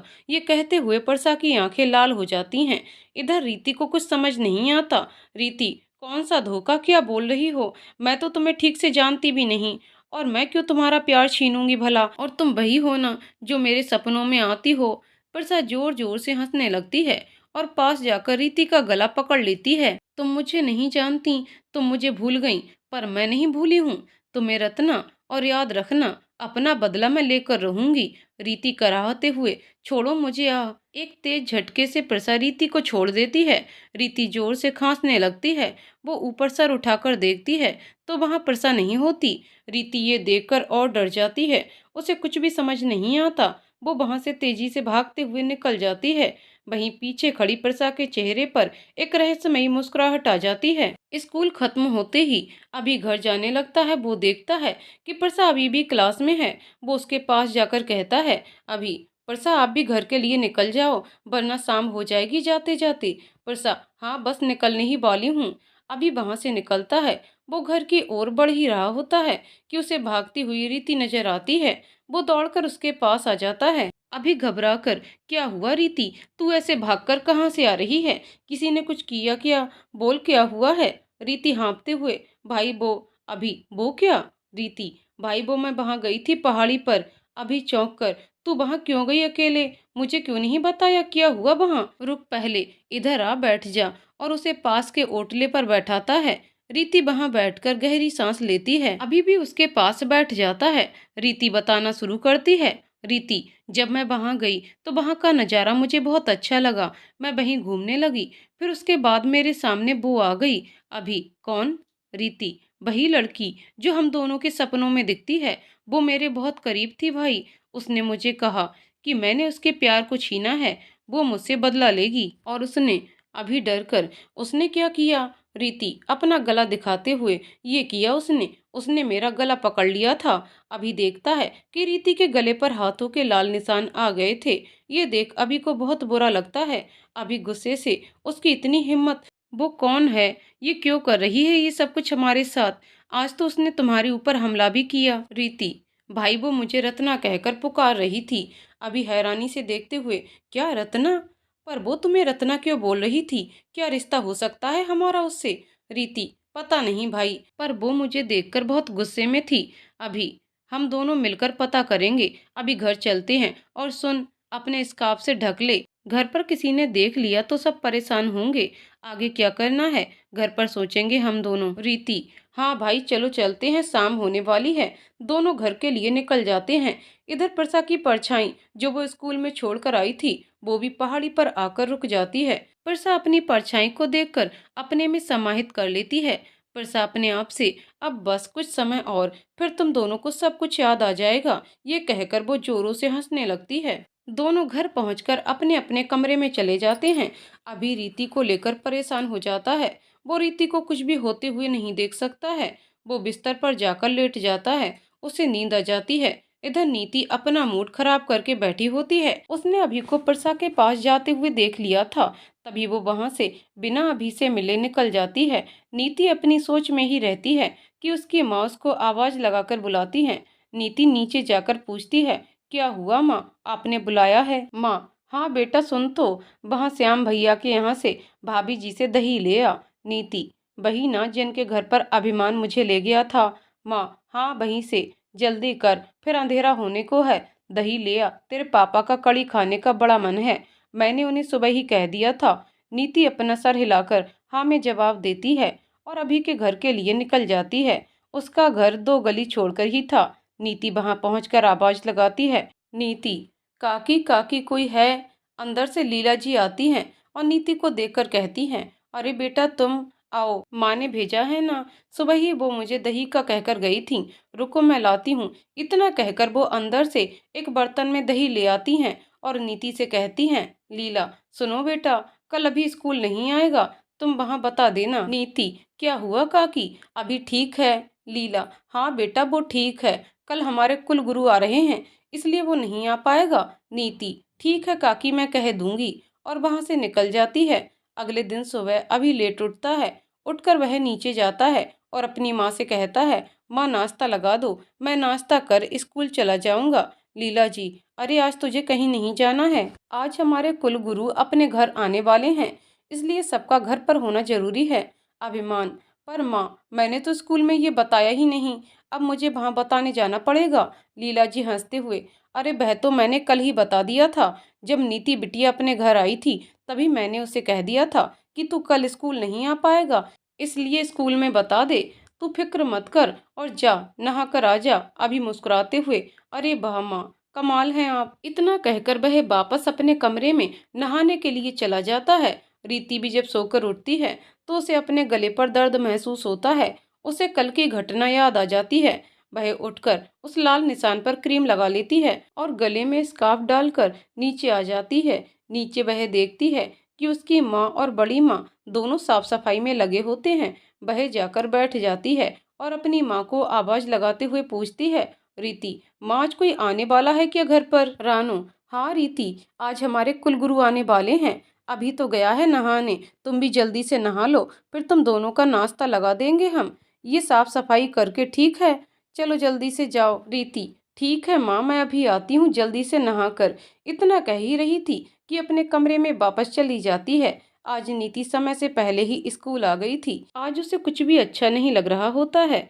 कल वह अभी से बिना मिले चली गई थी और आज भी वह स्कूल नहीं आएगा, ये सोचकर उसे बुरा लग रहा था। कहीं ना कहीं वह अभिमान को पसंद करने लगी थी और ये बात खुद भी नहीं जानती थी और न स्वीकार कर पा रही थी। नीति अकेले बैठी हुई होती है, तभी वहां पर प्रसा भी आ जाती है और उसके पास जाकर कहती है, प्रसा, अरे नीति तुम अकेले बैठी हो, आज अभिमान नहीं आया क्या स्कूल के लिए? नीति पूछे मन से, नहीं, उसके घर कोई गुरुजी आने वाले हैं, इसलिए वह आज नहीं आएगा। ये सुनकर प्रसा मुस्कुराने लगती है। उसके दिमाग में कुछ ना कुछ चल रहा होता है। वह वहां से चली जाती है। गांव की सड़क पर एक गाड़ी तेजी से दौड़ रही होती है।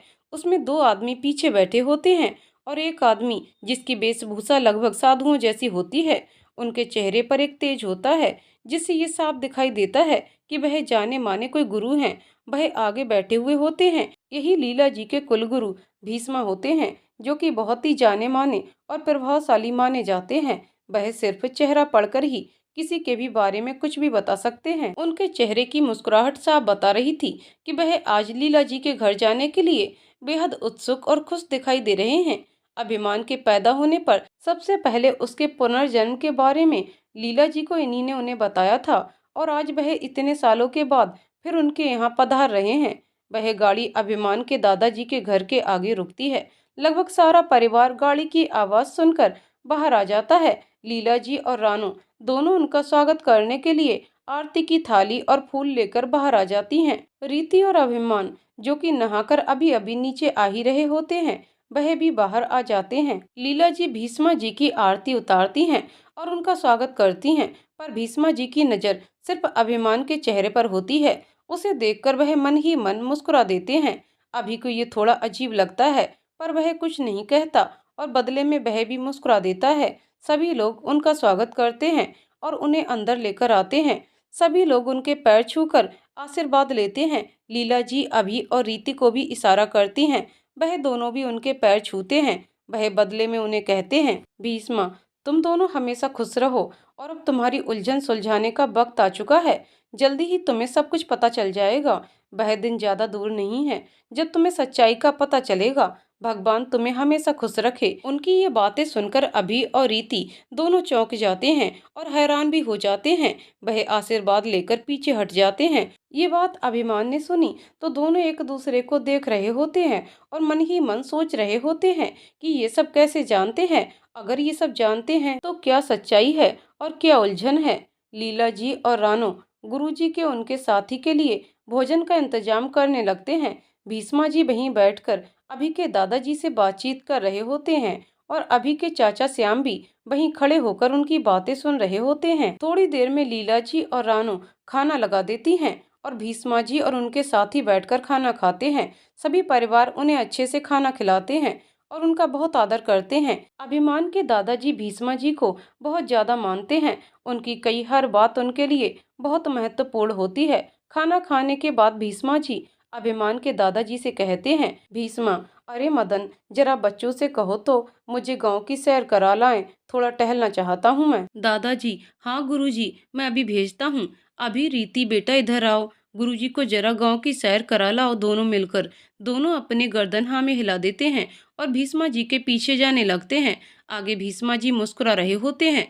थोड़ी दूर चलने पर भीष्मा जी कहते हैं, भीष्मा, मैं जानता हूँ तुम दोनों के मन में अभी कई सवाल चल रहे हैं और ये बातें तुम लोगों को घर वालों के सामने नहीं कहना चाहता था, इसलिए मैं तुम्हें उन सब से दूर यहाँ लेकर आया हूँ। अब मेरी बात दोनों ध्यान से सुनना और समझना। तुम जिस सच्चाई को पता लगाना चाहते हो, वह सच्चाई तुम दोनों के पिछले जन्म से जुड़ी हुई है। अभिमान और रीति ये सुनकर दोनों चौंक जाते हैं। अभिमान, पिछला जन्म? भीष्मा, हाँ, पिछला जन्म, तुम दोनों का पिछला जन्म। ये सब कुछ घटनाएं तुम्हारे पिछले जन्म से जुड़ी हुई हैं और ये तुम्हारा दोनों का पुनर्जन्म है। अभिमान, तो क्या हम दोनों उस लड़की को जानते हैं? भीष्मा, हाँ, तुम दोनों उस लड़की को जानते हो। वह लड़की तुम दोनों की बहुत करीबी थी। मैं तुम दोनों को ज्यादा कुछ नहीं बता सकता क्योंकि तुम्हें तुम्हारे पिछले जन्म के बारे में खुद ही याद करना होगा। अभिमान, रीति एक साथ, पर कैसे? हमको तो कुछ भी याद नहीं है। हमारे दिमाग में कुछ कुछ परछाई जरूर उभरती हैं, लेकिन हमें समझ नहीं आता कि वह क्या है और कौन है। भीष्मा, जानता हूँ, मैं सब जानता हूँ कि तुम लोग याद करना चाहते हो, पर तुम याद नहीं कर पा रहे। इसके लिए भी मेरे पास एक रास्ता है जिससे तुम्हें सब कुछ याद आ जाएगा। अभी क्या? भीष्मा, तुम दोनों को उसी पहाड़ी पर एक साथ जाना होगा और उस लड़की यानी कि प्रसा को दिल से पुकारना होगा। जब तुम उसे पुकारोगे तो तुम्हें पहले सारी बातें याद आ जाएंगी। वह सब कुछ याद आ जाएगा जो पिछले जन्म में तुम लोगों के साथ हुआ था और साथ ही वह लड़की भी तुम दोनों को दिखाई देगी जो तुम्हारे सपनों में आती है और उस लड़की का नाम प्रसा है। अभी, प्रसा, ये नाम तो सुना हुआ लग रहा है। अरे, ये नाम की लड़की तो हमारे स्कूल में भी है। भीष्मा मुस्कुराते हुए, तुम अभी भी नहीं समझे। जो लड़की तुम्हारे स्कूल में आई थी वह प्रसा थी, पर वह रूप बदल कर आई थी, अपने असली रूप में नहीं आएगी। अगर असली रूप में आई होती तो शायद तुम जरूर उसे याद कर पाते। अभिमान ये सुनकर हैरान हो जाता है और कहता है, ये सब क्या है? ये पुनर्जन्म, ये प्रसा, ये सपना, वह पहाड़ी, सब कुछ कुछ भी समझ में नहीं आ रहा है। सब सोच सोच कर ही सर फटा जा रहा है। भीष्मा, अब तुम्हें कुछ भी सोचने और समझने की जरूरत नहीं है। जैसा मैंने तुम दोनों को कहा है, तुम दोनों ठीक वैसा ही करो, फिर सारी सच्चाई तुम लोगों के सामने आ जाएगी। उसके बाद तुम दोनों सोच समझकर ही निर्णय लेना, क्योंकि जब सच्चाई तुम्हारे सामने आएगी तो तुम उस सच्चाई का कैसे सामना करोगे, ये तुम दोनों के ऊपर निर्भर करता है और तुम्हारे आने वाले कल पर भी। चलो अब हम घर की ओर चलते हैं और तुम लोग कल ही वहां जाओगे, अभी और रीति एक साथ। ठीक है गुरुजी। और तीनों वापस लौटकर घर आ जाते हैं। थोड़ी देर बाद गुरुजी सबको आशीर्वाद देकर लौट जाते हैं और जाते जाते अभिमान और रीति को कहते हैं, फिक्र मत करो, सब ठीक होगा। दोनों की सूनी आंखों में नींद कोसों दूर रहती है। दोनों ही बेचैन होकर करवट बदलते रहते हैं। रीति और अभिमान दोनों को अगली सुबह का बेसब्री से इंतजार रहता है। वह जल्द से जल्द सच्चाई तक पहुंचना चाहते थे और जानना चाहते थे वह सच्चाई कि आखिर क्या रिश्ता है उन लोगों का। इसी तरह करवट बदलते बदलते दोनों की आंख लग जाती है और दोनों गहरी नींद में सो जाते हैं। अगले दिन 10 बजे भी अभी बाहर नहीं आता है तो लीला जी कमरे में जाकर उसे आवाज देती हैं, लीला, अभी 10 बज गए हैं और तुम अभी तक सो रहे हो। उठो जल्दी से, आज क्या हो गया दोनों को। रीति भी नहीं उठी। उठो और उसको भी उठा कर आती हूँ। ये सुनते ही अभी झटके से उठकर बैठ जाता है और कहता है, अभी, हे भगवान, 10 बज गए, आज मैं इतनी देर कैसे सो लिया। और जल्दी से उठ जाता है और नहाने चला जाता है। इधर लीला रीति के कमरे में जाकर उसे भी उठाती हैं और उसे उठाकर वापस अपने काम में लग जाती हैं। अभी जल्दी से नहाकर नीचे आता है और उसे आवाज लगाता है, अभी, रीति क्या कर रही हो, जल्दी नीचे आओ। रीति भागते हुए, हाँ भाई आ गई। नीचे आकर रीति अभी को कहती है, रीति चलें। अभी, हाँ। और दोनों निकल जाते हैं। डर दोनों के मन में रहता है। दोनों चुपचाप चल रहे होते हैं। रास्ते में जब दोनों को शिव मंदिर दिखाई देता है तो अभिमान उसे इशारा करता है। रीति भी सर हिलाकर हाँ कर देती है। दोनों दर्शन के लिए आगे बढ़ जाते हैं। मंदिर में दोनों दर्शन करने चले जाते हैं। दर्शन करके जब दोनों बाहर आते हैं और सीढ़ियों पर बैठ जाते हैं तभी अभिमान के कानों में आवाज पड़ती है, आखिर वो घड़ी आ ही गई जिसका मुझे और उसको इंतजार था। आज तुम दोनों सच जान ही लोगे। रीति और अभी दोनों इधर उधर देखते हैं। वहां पर वही बूढ़ा आदमी बैठा होता है जो अभिमान को पहले भी मिल चुका होता है। अभिमान मुस्कुरा देता है, उस बूढ़े के पास जाता है और उनके पैर छूता है और कहता है, अभी, हाँ बाबा, आप सही कह रहे हैं, आखिर वह दिन आएगा, आज सब कुछ साफ हो जाएगा, आशीर्वाद दीजिए। रीति की तरफ देखकर, चलें अब हम हमारी मंजिल की ओर। रीति जाने के लिए खड़ी हो जाती है और दोनों वहां से निकल जाते हैं। वर्षा सुबह से ही बेचैनी से इधर उधर घूम रही होती है। आज उसे सुबह से ही बहुत बेचैनी हो रही थी। वर्षा घूमते हुए, हे भोलेनाथ, ये सुबह से मुझे क्या हो रहा है, ऐसा क्यों लग रहा है कि आज जरूर कुछ ना कुछ बड़ा होने वाला है। मुझे आज इतनी बेचैनी क्यों हो रही है। वर्षा खुद से बातें ही कर रही होती है कि तभी उसे दूर से आते हुए अभिमान और रीति दिखाई देती है। उसकी आंखें हैरानी से फैल जाती हैं और वह वहां से गायब हो जाती है। अभिमान और रीति भी उस पहाड़ी पर पहुंच जाते हैं। रीति अभिमान का हाथ कसकर पकड़ लेती है। अभी उसका हाथ पकड़कर आगे बढ़ जाता है। दोनों वहां किनारे पर पहुंचकर अपनी आंखें बंद कर लेते हैं। भगवान को याद करके वह दोनों एक साथ जोर से आवाज लगाते हैं, प्रिसा कहाँ हो तुम, हम तुमसे मिलने आए हैं, प्लीज सामने आओ। प्रिसा, प्रिसा प्लीज आओ ना सामने। दोनों की आवाज में प्यार के साथ साथ दर्द भी होता है। वह दोनों लगातार प्रिसा को आवाज लगा रहे होते हैं। उनकी आवाज सुनकर प्रिसा उनकी ओर खिंची चली जाती है और उनके सामने आकर खड़ी हो जाती है। उन दोनों की आंखें अभी बंद होती हैं। प्रिसा के सामने आते ही उनकी बंद आंखों के सामने चलचित्र की तरह सब कुछ चलने लगता है। उन्हें सब कुछ दिखाई देने लगता है। उनका पिछला जन्म, अभी को सब कुछ याद आने लगता है। अभी को दिखाई देता है प्रिसा का उससे पहली बार मिलना, उससे दोस्ती, उनकी दोस्ती का प्यार में बदलना, उनका घूमना, मंदिर में दर्शन करने जाना, प्रिसा की जिंदगी के बारे में जानना कि प्रिसा इस दुनिया में अकेली है और कैसे वो उसका सहारा बनता है। प्रिसा जब 15 साल की होती है तब उसकी दादी भी इस दुनिया से चली जाती हैं। एक बही थी जो बचपन से लेकर 15 साल तक उसका ध्यान रखती थी और उन्होंने उसके लिए कुछ पैसे जोड़ कर रखे थे। उसके बाद घरों में काम करके प्रिसा ने अपने आप को बड़ा किया था। दोनों कितने खुश रहते थे। ये देखते देखते ही अभी के चेहरे पर मुस्कान आ जाती है। इधर रीति को भी सब कुछ दिखाई देने लगता है। वह देखती है कैसे वो बचपन में प्रिसा से मिली थी और उस नटखट चंचल मासूम लड़की से कैसे उसने दोस्ती की थी और कैसे दोनों साथ खेलती थीं और साथ खेलते खेलते दोनों बड़ी होती हैं। वह बचपन से जानती थीं कि प्रिसा इस दुनिया में अकेली है और इसीलिए वह हमेशा उसके साथ रहती थी। दोनों बचपन की दोस्त रहती हैं। स्कूल से लेकर खेलने, खाने पीने, घूमने, हर चीज में दोनों हमेशा साथ होती हैं। वर्षा रत्ना के यहाँ पर ही छोटा मोटा काम करती थी। रत्ना की माँ बहुत अच्छी थी, इसलिए वह उसका ध्यान भी रखती थी और उससे ज्यादा काम नहीं करवाती थी। पहली बार राघव के बारे में जब वो रत्ना को बताती है तो रत्ना बहुत खुश हो जाती है। वर्षा की बात सुनकर रत्ना खुशी से झूम उठती है और उससे कहती है, ये राघव कहाँ रहता है, कौन है, इसके परिवार में कौन कौन है, क्या करता है, मुझे सब बताना। वर्षा खुश होते हुए, अरे रुक तो, सब बताती हूँ, सब बताती हूँ। मैं तुझे राघव के बारे में, राघव इसी गांव में रहता है, वह जो शिव मंदिर है ना उसके पास ही है, और वह अपनी माँ के साथ रहता है और अभी तो खेत में मजदूरी करता है। बाकी उसका सपना कुछ और बड़ा करने का है। रत्ना हंसते हुए, कब मिलवा रही है मेरे होने वाले जीजा जी से? फिर शर्माते हुए, तू बता कब मिलवाऊं तुझे? रत्ना, आज शाम को ही मिलते हैं पहाड़ी पर। परसा, चल ठीक है, मैं उन्हें वहां पर मिलने के लिए बुला लूंगी। इतना कहकर दोनों सहेलियां वापस अपने काम में जुट जाती हैं। शाम को राघव पहाड़ी पर दोनों से मिलने आता है। रत्ना ने राघव को कई दफा पहले देखा था, पर वह जानती नहीं थी कि यही राघव है। वर्षा रत्ना को राघव से मिलवाती है और राघव को भी रत्ना के बारे में बताती है कि ये उसकी एकमात्र वह इकलौती पक्की सहेली है।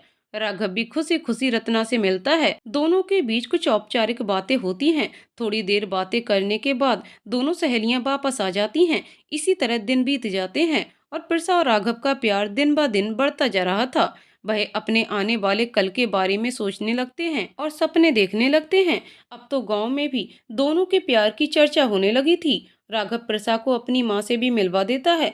प्रसा तो अपने मन ही मन एक राघव और अपना एक सुखी घर देखने लगती है। उसके मन में उसने कई सपने संजो लिए थे। वह जल्द से जल्द राघव से शादी करना चाहती थी ताकि वह भी एक खुशहाल जिंदगी जी सके, पर शायद उसकी किस्मत में ये सब नहीं था। एक दिन शाम को जब प्रसा राघव से मिलने के लिए पहाड़ी पर जा रही होती है, तब वहां देखती है कि राघव पहले से ही वहां पर मौजूद है और रत्ना भी वहीं पर मौजूद है। वह उन दोनों को ऐसे देखकर चौंक जाती है। वह सोचने लगती है कि राघव और रत्ना दोनों यहाँ क्या कर रहे हैं। वह आगे जाने को होती है कि रत्ना की बातें उसके कानों में पड़ती है। रत्ना जो वहीं खड़ी राघव से कुछ कह रही होती है। रत्ना राघव से, मैं तुमसे बहुत प्यार करती हूँ। जब से मैंने तुम्हें देखा है, ये दिल तुम्हारे ही बारे में सोचता है। इस दिल को तुम्हारे बिना बिल्कुल चैन नहीं है। मेरी जिंदगी में आकर मुझे वह खुशी दे दो जो खुशी मैं तुम्हारे साथ चाहती हूँ। क्या तुम मुझसे शादी करोगे? वर्षा जो पीछे खड़ी ये सब सुन रही होती है, ये सुनते ही उसकी आंखों में आंसू आ जाते हैं। उसने कभी नहीं सोचा था कि उसकी सहेली उसके साथ ये सब करेगी। वह राघव का जवाब सुनने के लिए वहीं खड़ी रहती है। राघव मुस्कुराते हुए जवाब देता है, हाँ, मैं तुम्हारी जिंदगी में शामिल होना चाहता हूँ। उसके इतना कहते ही प्रसा का दिल छलनी हो जाता है। उसने कभी नहीं सोचा था कि राघव उसे इतना बड़ा धोखा देगा। उसकी आंखों से आंसू झरझर बहने लगते हैं। ये धोखा प्रसा से बर्दाश्त नहीं होता और वो आगे बढ़कर दोनों के पास जाती है। उन दोनों को बिना कुछ कहे अपनी भरी आंखों से मुस्कुराकर देखती है और कहती है, प्रसा, तुम दोनों ने ये ठीक नहीं किया। प्रसा की बात सुनकर वो दोनों कुछ समझ पाते उससे पहले ही प्रसा दौड़ते हुए पहाड़ी से छलांग लगा देती है। राघव और रत्ना दोनों उसके पीछे दौड़कर जाते हैं। राघव रोते हुए प्रसा को आवाज लगाता है। राघव रोते हुए, प्रसा प्रसा, ये तुमने क्या किया? ये कहकर वो बिलक बिलक कर रोने लगता है। पीछे खड़ी रत्ना भी रो रही होती है। आज उन दोनों ने प्रसा को खो दिया था। ये सब कुछ देख रही रीति की आंखों से आंसू झरझर बहने लगते हैं। ये थी रीति रत्ना की तरफ की कहानी। अभी राघव अभिमान के हिस्से की कहानी बाकी है। अभिमान अपनी बंद आंखों से प्रसा और खुद को देख रहा होता है। प्रसा से उसकी मुलाकातें, दोस्ती, प्यार, सब कुछ जो लम्हे उसने प्रसा के साथ बिताए थे। प्रसा से उसकी मुलाकात वही गांव के मंदिर में होती है। वहीं उन दोनों की दोस्ती भी होती है।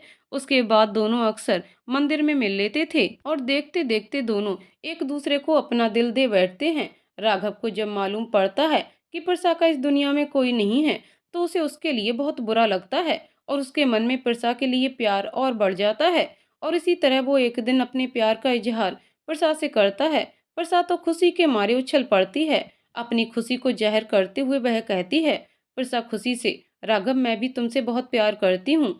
अपनी सारी जिंदगी तुम्हारे साथ बिताना चाहती हूँ। प्रसा की बात सुनकर राघव उसे उठाकर घूमने लगता है और खुशी से जोरों से चिल्लाने लगता है, आई लव यू प्रसा। प्रसा उसे खुद को नीचे उतारने के लिए कहती है। राघव उसे नीचे उतारता है। प्रसा राघव से कहती है, परसा, मुझे तुम्हारी माँ से मिलना है, क्या तुम मुझे अपनी माँ से मिलवाओगे?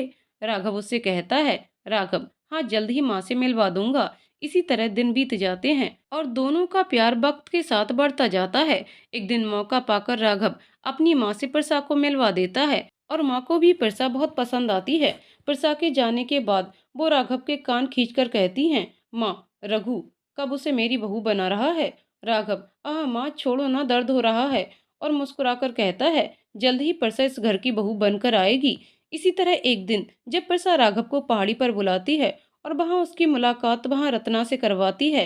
रत्ना से मिलकर राघव को बहुत अच्छा लगता है। उसे जानकर अच्छा लगता है कि परसा का दुनिया में उसके अलावा भी एक सच्चा दोस्त है। एक शाम जब राघव अपने घर लौट रहा होता है तो देखता है कि रत्ना उसकी माँ का हाथ पकड़कर घर ला रही होती है। वह दौड़कर उनके पास जाता है और घबराकर पूछता है। राघव घबराकर, माँ क्या हुआ है, आप ठीक हो? रत्ना, ये मंदिर के पास चक्कर की वजह से बेहोश हो गई थी। रत्ना की बात सुनकर राघव का ध्यान उसकी ओर जाता है और वह उसे आभार जताते हुए कहता है, राघव, तुम्हारा बहुत धन्यवाद, आज तुमने माँ की मदद की। रत्ना, अरे कैसी बात कर रहे हैं, काकी को मैं जानती हूँ, रोज मंदिर में मिलती हैं मुझे, इसलिए मैं इन्हें ले आई। अब यहीं बात करोगे या अंदर चलोगे? उसकी माँ से राघव को ध्यान आता है और वह भी माँ को पकड़कर अंदर लाकर बिस्तर पर लिटा देता है। रत्ना जाने लगती है। राघव एक बार फिर उसे कहता है, राघव, तुम्हारा बहुत शुक्रिया रत्ना। रत्ना, भाई अगर आप ऐसा ही करेंगे तो आपकी ये बहन रूठ जाएगी, और मुस्कुराने लगती है। उसके मुंह से भाई सुनकर हैरान होकर राघव उसकी ओर देखता है। रत्ना, आप यही सोच रहे हैं ना, मैंने आपको भाई कहा, सच तो ये है कि मेरा कोई भाई नहीं है। हमेशा मुझे एक भाई की कमी खलती थी। उस दिन आपको देखकर पहली बार यही आई दिमाग में कि काश आप मेरे भाई होते, और आज जब मुलाकात हुई तो मैं खुद को रोक नहीं पाई। इतना कहकर वो चुप हो जाती है। राघव मुस्कुराकर कहता है, राघव, अरे वाह, आज मुझे एक बहन मिल गई।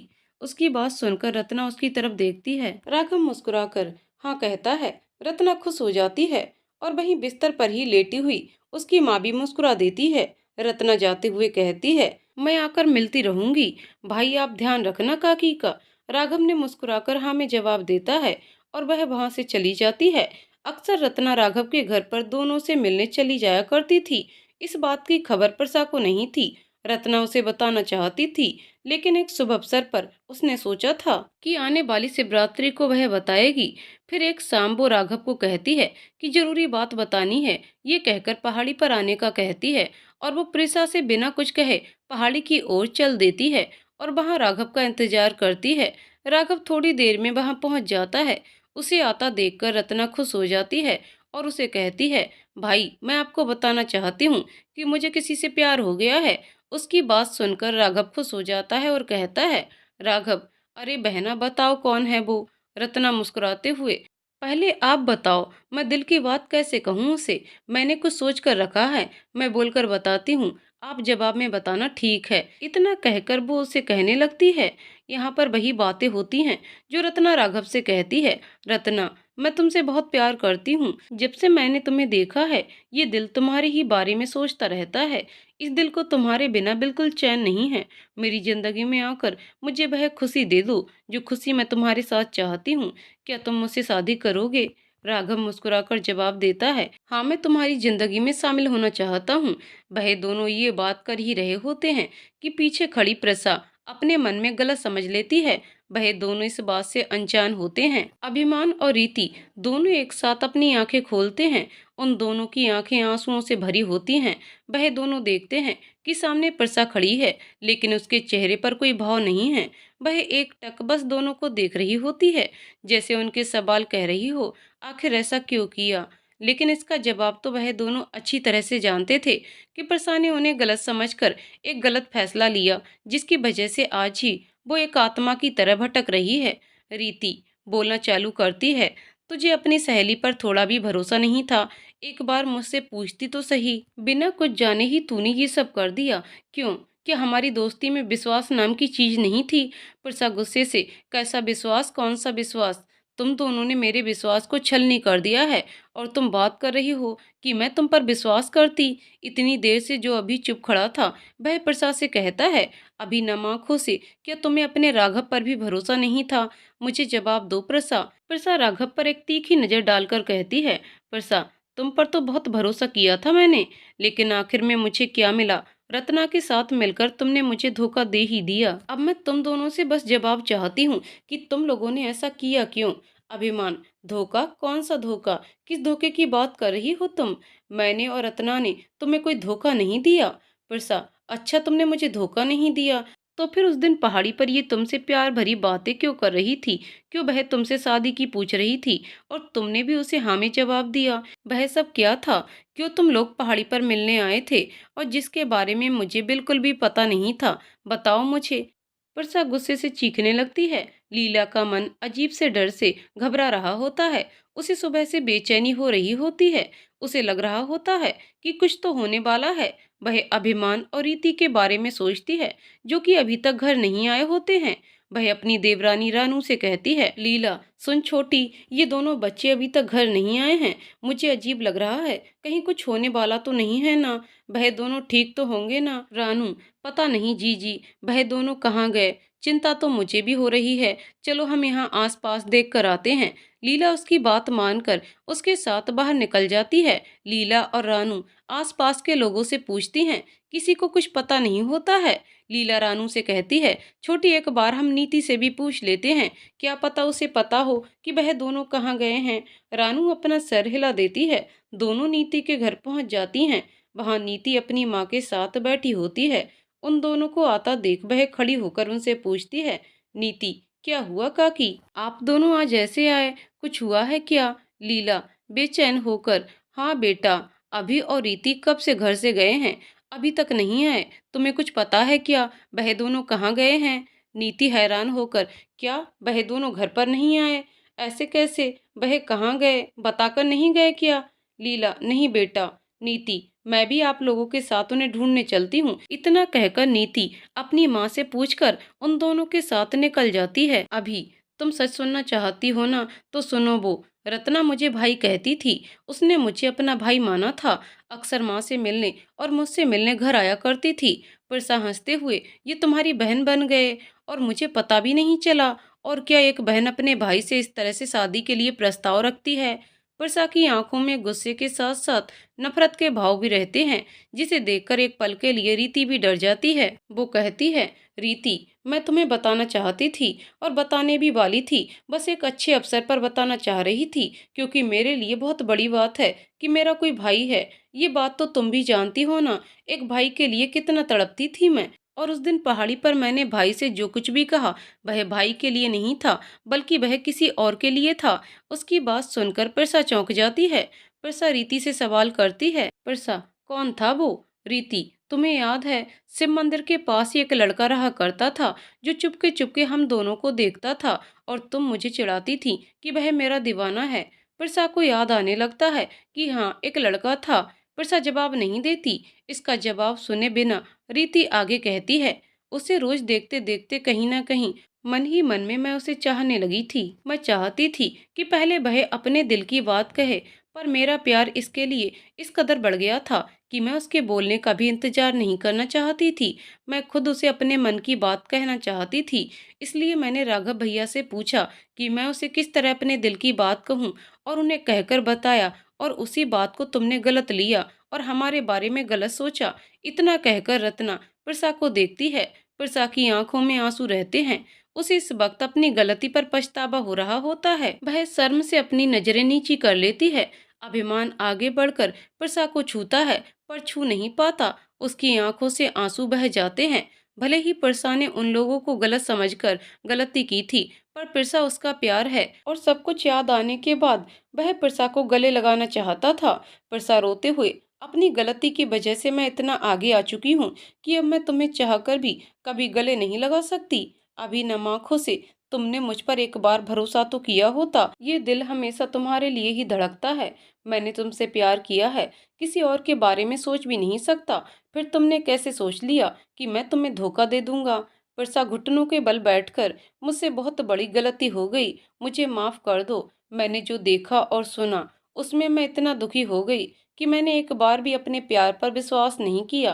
पूरे गांव में ढूंढने के बाद लीला, नीति और रानू पहाड़ी की ओर बढ़ने लगते हैं। लीला का मन बहुत घबरा रहा होता है, उसे अभिमान की फिक्र हो रही थी। वह लोग पहाड़ी की ओर पहुंच जाते हैं और लीला देखती है कि रीति और अभिमान किसी से बातें कर रहे होते हैं। लीला उन दोनों के साथ उनके नजदीक आती है तो देखती है कि वह वही लड़की है जो अभिमान को उस दिन घर लेकर आती है। उसे इनके साथ देखकर वह पहले तो चौंक जाती है, फिर उन्हें आवाज लगाते हुए कहती है, लीला। अभी लीला के इतना कहते ही तीनों की नजरें उन तीनों पर पड़ जाती हैं। अभिमान अपनी माँ को देखकर सोच में पड़ जाता है, इसकी माँ यहाँ पर कैसे आ गई, और साथ में अपनी चाची को भी देखता है। अभी, माँ आप यहाँ? लीला, हाँ, पर पहले ये बता, तुम दोनों इस लड़की के साथ यहाँ क्या कर रहे हो, और तुम इसे कैसे जानते हो? ये वही लड़की है जो तुम्हें उस दिन घर लेकर आई थी। अभी गहरी सांस लेकर, माँ ये वही है जो मेरे सपने में मुझे दिखती थी। उसकी ये बात सुनकर लीला को अचंभा होता है कि वह लड़की जो सपने में दिखाई देती थी आज वह उनके सामने खड़ी है। लीला, पर ये कैसे? अभी उन्हें सारी बातें बताता है, अपने पिछले जन्म की भी और प्रसा के बारे में भी। सारी बात सुनने के बाद तीनों हैरानी से प्रसा की ओर देखने लगते हैं। नीति को तो विश्वास नहीं हो रहा होता है कि जो लड़की स्कूल में आई थी वह यही थी। वह सिर्फ अभी को देख रही होती है जो प्रसा को प्यार करता है। एक पल के लिए उसे बुरा लगता है, तो वही लीला को प्रसा और राघव के लिए बुरा लगता है कि कैसे वह दोनों एक गलत फहमी के चलते दूर हो गए थे। लीला को सोचते हुए प्रसा से कहती है, माना तुम्हारे साथ बहुत बुरा हुआ, एक गलत फहमी के चलते तुमने गलत कदम उठाया, पर अब तुम मेरे बेटे से क्या चाहती हो? अब तो तुम एक आत्मा हो और इसका ये पुनर्जन्म है, तो तुम उससे क्या चाहती हो? प्रसा अपने आंसू पोंछकर, मैं चाहती हूँ कि आप राघव और नीति की शादी कर दें। नीति राघव से बहुत प्यार करती है और ये प्यार मैंने उसकी आंखों में देखा है। मैं चाहती हूँ कि राघव नीति के साथ खुश रहे। जो खुशी मैं उसे नहीं दे पाई वह खुशी नीति उसे दे। ये सुनते ही अभिमान गुस्से में आ जाता है और प्रसा की तरफ मुंह करके कहता है, तुम फैसला लेने से पहले मेरे बारे में क्यों नहीं सोचती हो कि मैं क्या चाहता हूँ? पहले भी तुमने अपने मन से फैसला ले लिया और मेरे बारे में नहीं सोचा कि मैं कैसे रहा था और कैसे जिया था, और आज भी तुम वही कर रही हो। प्रसा प्यार से, अगर तुम मुझसे प्यार करते हो तो तुम नीति से शादी करोगे। मेरी यही आखिरी इच्छा है। अगर मेरी इच्छा पूरी नहीं हुई तो मुझे कभी मुक्ति नहीं मिलेगी। क्या तुम चाहते हो कि मैं यूं ही भटकती रहूं? उसकी बात सुनकर वहां खड़े सभी लोगों की आंखों में आंसू आ जाते हैं। प्रसा का प्यार देखकर नीति भी मन ही मन कहने लगती है कि प्यार हो तो ऐसा। अभी, ठीक है, मैं तैयार हूँ। प्रसा लीला से कहती है, कुछ दिनों में अच्छा मुहूर्त है, तब आप इन दोनों की शादी कर देना और साथ ही मेरी मुक्ति के लिए पूजा करवाना, ताकि मैं इस दुनिया से मुक्त हो सकूं। फिर राघव की तरफ मुड़कर, और ये मत सोचना कि तुम मुझसे छुटकारा मिल जाएगा, मैं तुम्हारे घर लौटकर वापस आऊंगी। इतना कहकर प्रसा वहां से चली जाती है। अभी वहीं खड़ा होकर उसे जाते हुए देख रहा होता है। उसकी आंखों में अभी भी इसके लिए वही प्यार था जो पहले हुआ करता था। सभी लोग वहां से घर आ जाते हैं। कुछ सालों बाद एक नन्ही सी लड़की नीली फ्रॉक में दौड़ते हुए अंदर आती है और वो इशारे से लीला जी को चुप रहने को कहती है। उसकी इस हरकत पर वो मुस्कुराकर हाँ कह देती हैं। वो लड़की अभी के पीछे से उसकी आंखें बंद कर देती है। उसकी इस नादानी पर अभी को हंसी आ रही होती है। वो मुस्कुराकर कहता है, प्रसा की बच्ची बाहर आ जाओ, मुझे पता है ये तुम ही हो। वो लड़की जिसका नाम प्रसा होता है वो अभी और नीति की 4 साल की बेटी है, जो नकली गुस्से से अभी से कहती है, ओफो लाघव, आप मुझको हल बाल कैसे पहचान लेते हो?